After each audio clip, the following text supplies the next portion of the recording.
Hello everyone, good morning to all. ఈ రోజు నుంచి మనం 10th క్లాస్ సిలబస్ అనేది స్టార్ట్ చేసుకుంటున్నాము.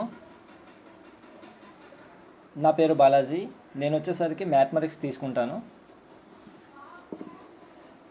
మనం ముందు కాన్సెప్ట్లోకి వెళ్ళే ముందు ఫస్ట్ అసలు మ్యాథమెటిక్స్లో ఏ చాప్టర్స్ ఉన్నాయో ఒకసారి చూసుకుందాం. చూడండి, first chapter real numbers, second chapter sets, third chapter polynomials, fourth pair of linear equations in two variables, fifth one quadratic equations, sixth one progressions, seventh one coordinate geometry, eighth one similar triangles, ninth one tangents and secants to a circle, 10th one mensuration, 11th one trigonometry, 12th one applications of trigonometry, 13th one probability, 14th one statistics. So మనం వచ్చేసరికి ఈరోజు starting chapter అనేది statistics అనేది start చేసుకుంటాం. ఎందుకు statistics అంటే మీకు present తర్వాత లాక్డౌన్ తర్వాత ఒకవేళ స్కూల్స్ కానీ ఓపెన్ చేసేలాగా ఉంటే మనకి స్టార్టింగ్ నుంచి చాప్టర్స్ అనేవి స్టార్ట్ చేస్తారు. కాబట్టి మనం లాస్ట్ నుంచి అనేవి చాప్టర్ స్టార్ట్ చేసుకుందాం. So first chapter name is statistics. మీరు ఒక రన్నింగ్ నోట్స్ మెయింటైన్ చేసుకుంటే బెస్ట్. అండ్ నేను వచ్చేసరికి గవర్నమెంట్ టెక్స్ట్ బుక్స్ ఫాలో అవుతాను. మామూలుగా మనం బయట కొంటాం టెక్స్ట్, మన దగ్గర టెక్స్ట్ బుక్స్ ఉంటాయి కదా, టెక్స్ట్ బుక్సే ఫాలో అవుతాను. ఎనీ అదర్ మెటీరియల్, ఇంకే మెటీరియల్ మనం యూజ్ చేయట్లేదు. మీరు టెక్స్ట్ బుక్ ఫాలో అయితే సరిపోద్ది. ఇక్కడికి వచ్చేసరికి మనం టాపిక్లోకి వెళ్ళే ముందు స్టాటిస్టిక్స్ అంటే ఏంటో ఒకసారి చూసుకుందాం. డెఫినేషన్ ఆఫ్ స్టాటిస్టిక్స్ అంటే ఏంటి చూసుకుందాం. మీ దగ్గర నోట్స్ ఉంటే నోట్స్లో రాసుకోండి, హెడ్డింగ్ పెట్టుకోండి. Definition of statistics. Point 1, A branch of mathematics dealing with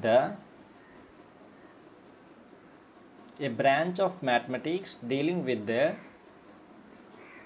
collection,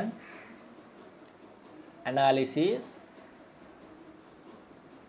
interpretation and presentation of masses of numerical data. మళ్ళీ రిపీట్ చేస్తున్నాను, చూసుకోండి. A branch of mathematics dealing with the collection, analysis, interpretation and presentation of masses of numerical data. ఓకేనా? Second point, a collection of quantitative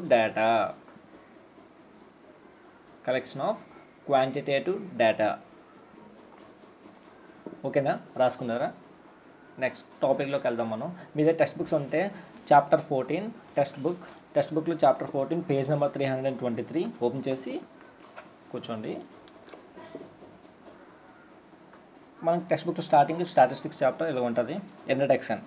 Ganesh has recorded the book of 26 children in his class, the mathematics summative assignment 1, in the register as follows. వాళ్ళ యొక్క data కూడా మనకి ఇచ్చారు. ఏంటమ్మా చెప్పారు ఇందులోని, Ganesh 26 చిల్డ్రన్వి marks record చేశారు. దేనివి? ఏ సబ్జెక్ట్వి? Mathematics summative assignment 1వి.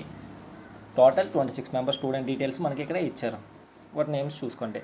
Name, marks, వాళ్ళ యొక్క నేమ్, వాళ్ళ యొక్క మ్యాథమెటిక్స్ మార్క్స్, ఏ సబ్జెక్ట్వి ఇచ్చారు, మ్యాథమెటిక్స్వి సమ్మేటివ్ అసైన్మెంట్ 1వి రికార్డ్ చేశారు. ఎలాగా?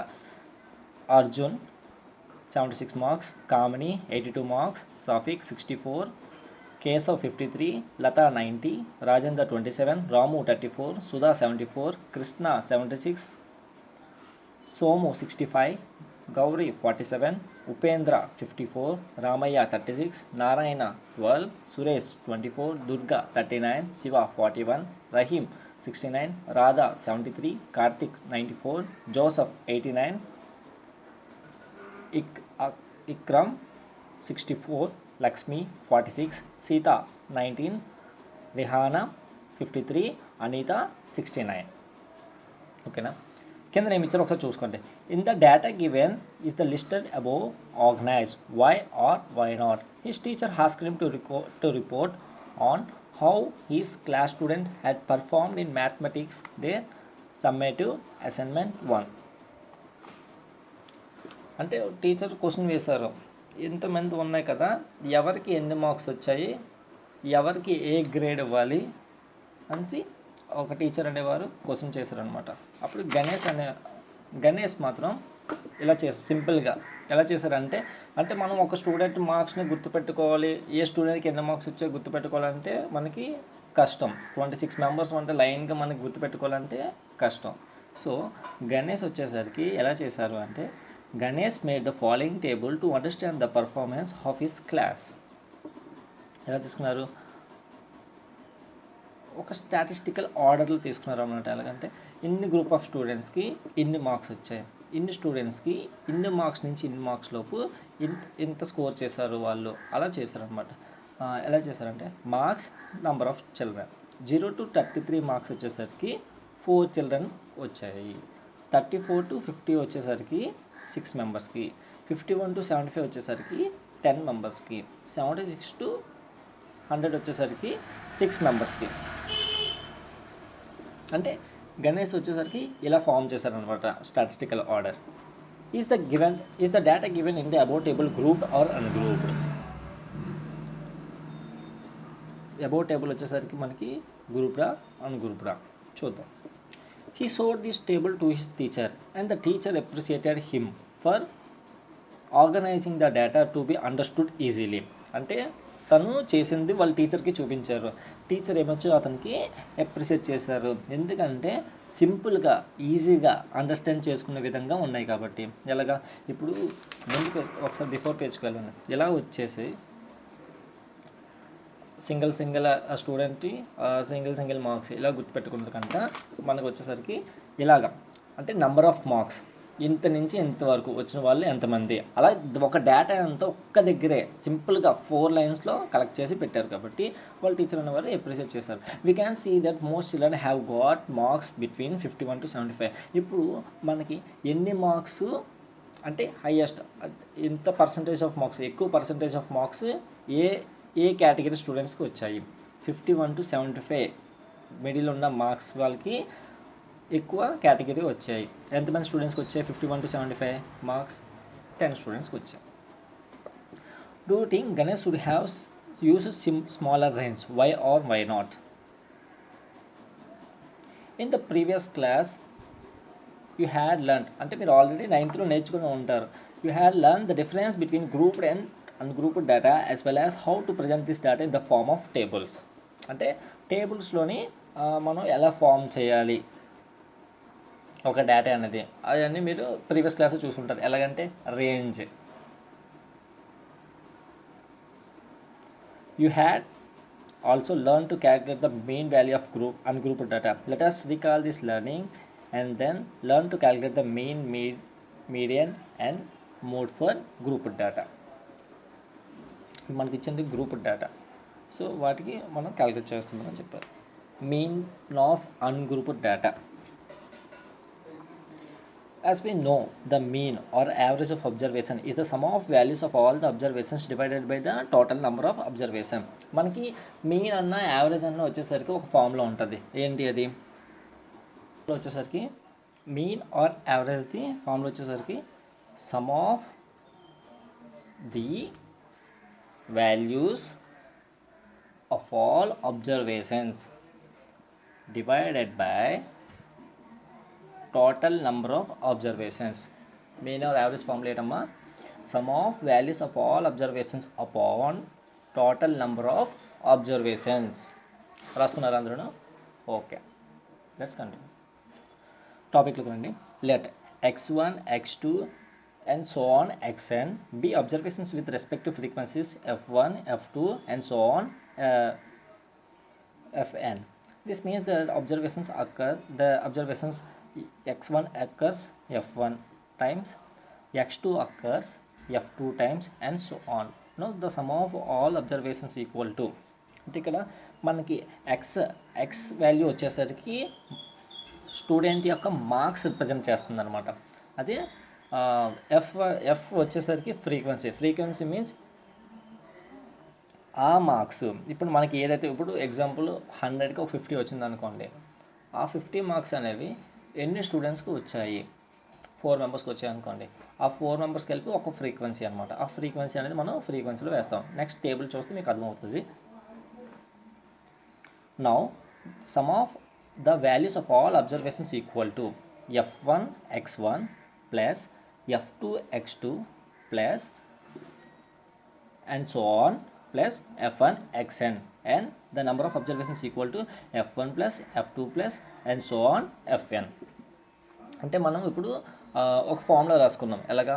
Sum of the values of all the observations. అంటే ఇక్కడ ఇచ్చేసరికి sum of values of all the observations అంటే సమ్మేషన్ ఆల్ ద అబ్జర్వేషన్, కాబట్టి మొత్తం ఫ్రీక్వెన్సీ ఇంటూ మార్క్స్ అబ్టైన్డ్. సింపుల్గా చెప్పాలంటే number of students into marks obtained divided by summation f1 అంటే number of students. So the mean x bar of the data is given by x bar equal to f1 plus x1 plus f2 plus x2 plus and so on plus fn xn divided by f1 plus f2 plus and so on plus fn. Recall that we can write this in short using the Greek letter summation.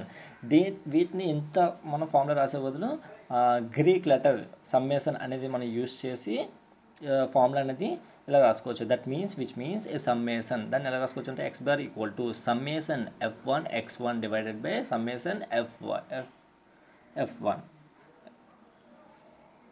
Next example 1. మనం ఒక example చూసుకుందాం. మీదే text books ఉంటే question రాసుకోవద్దు. ఒక text books లేకపోతే example 1 అని పెట్టి question అనేది నోట్ చేసుకోండి. The marks obtained in mathematics by 30 students of class 10 of a certain school are given in table below. Find the mean of the marks obtained by the students. Marks ఎలా update చేసుకున్నా చూసుకుందాం. 10, 20, 36, 40, 50, 56, 60, 70, 72, 80, 88, 92, 95. మనకి ఎలాగంటే ఒక ascending ఆర్డర్లో వచ్చాయన్నమాట marks అనే వాళ్ళకి. Number of the students 10 marks వచ్చిన వాళ్ళు ఒక స్టూడెంట్, 20 మార్క్స్ వచ్చిన వాళ్ళు ఒక స్టూడెంట్, 36 3, 44, 53, 56 2, 64, 74, 72 1, 81, 88 2, 92 3, 95 1. స్టూడెంట్స్ అనేవి ఇన్ని మార్క్స్ ఇన్ని స్టూడెంట్స్కి వచ్చాయన్నమాట. నెక్స్ట్ పేజ్కి వెళ్దాం. సొల్యూషన్ వచ్చేసరికి చూడండి. Let us reorganise this data and find the sum of all the observations. ఈ డేటా అంతటిని ఒక దగ్గర పెట్టి మనం దీనికి సింపుల్గా మీన్ అనేది క్యాలిక్యులేట్ చేస్తాం అనమాట. మనం అంటే యావరేజ్గా ఎంత వచ్చింది మార్క్స్ అనేవి చూద్దాం. మార్క్స్ అబ్టైన్డ్ ఇక్కడ మనకి క్వశ్చన్లో ఇచ్చారు కాబట్టి ప్రీవియస్గా అవి డైరెక్ట్గా దాన్ని x1 అని యూస్ చేసి మార్క్స్ అబ్టైన్డ్ ఇలా మార్క్స్ అనేవి లైన్గా వేసుకోండి. నెక్స్ట్ ఫ్రీక్వెన్సీ, దాని కింద మనకు క్వశ్చన్లోనే ఆల్రెడీ ఇచ్చారు అబో చూసుకొని ఆ ఫ్రీక్వెన్సీస్ కూడా మనం కరెక్ట్గా ఇలాగ రాసుకుంటాం. 10 1, 20 1, 36 3, 44, 53, 56 2, 64, 74, 72 1, 81, 88 2, 92 3, 95 1. సో మనకి మెయిన్ యావరేజ్ ఫార్ములా ఏంటమ్మా? Sum of value of all the observations divided by total number of observations. So ఇప్పుడు మన ఫార్ములా ఏంటి? సింపుల్గా మనం ఎలా రాసుకుంటాం?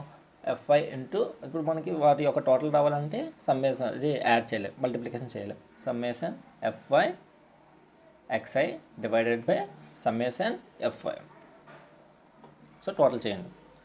XY into FI 10 into 1 10, 20 into 1 20, 36 into 3 108, 40 into 4 160, 50 into 3 150, 56 into 2 112, 60 into 4 240, 70 into 4 280, 72 into 1 72, 80 into 1 80, 88 into 2 176, 92 into 3 276, 95 into 1 95.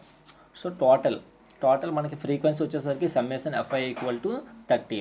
అదే మొత్తం total number of observations అంటే మనకి మీన్ యొక్క వాల్యూ ఎంత ఇప్పుడు summation f i X I equal to 1779. So ఫార్ములాలోకి వెళ్ళిపోదాం.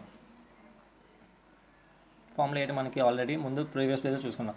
The mean of the data is given by X bar equal to f1 xi plus f2 x2 plus and so on fn xn divided by f1 plus f2 plus and so on fm. అలాగే మనకి దాన్ని రీవరైట్ చేస్తారు. ఎలాగ formula rewrite చేసుకున్నాం, summation f i x i divided by summation f i. So దాన్ని ఇక్కడ రాసుకున్నాం. So x bar equal to summation f i x1 divided by summation f i equal to 1779 divided by 30. Total మనకి దాన్ని డివిజన్ చేస్తే అంటే వచ్చింది. మీరు ఆన్సర్ డైరెక్ట్గా క్వశ్చన్స్ ఇస్తే మీరు ఆన్సర్ డైరెక్ట్గా వేసేవచ్చు. పక్కన రఫ్ అనేది ఎగ్జామ్లోని చిన్న రఫ్ అనేది డ్రా చేసుకొని రఫ్ అనేది చేయాలి కంపల్సరీగా. Therefore the mean of the marks equal to 59.3. ఓకేనా, నోట్ చేసుకున్నారు అందరూ. బుక్స్ లేనర్లో కంపల్సరీ నోట్ చేసుకోండి. మీరు మళ్ళీ ఈ సమ్ అనేది ఒకసారి ట్రై చేసి చూడండి. అంటే అంటే న్యూగా వేరేగా మీరు క్వశ్చన్ అనేది ఫామ్ చేసుకొని కూడా మీరు చేసుకోవచ్చు, ఆన్సర్ అనేది వస్తుంది. ఓకేనా, ఈరోజుకి class over. Remaining tomorrow continue చేస్తాము. ఓకేనా స్టూడెంట్స్, బాయ్.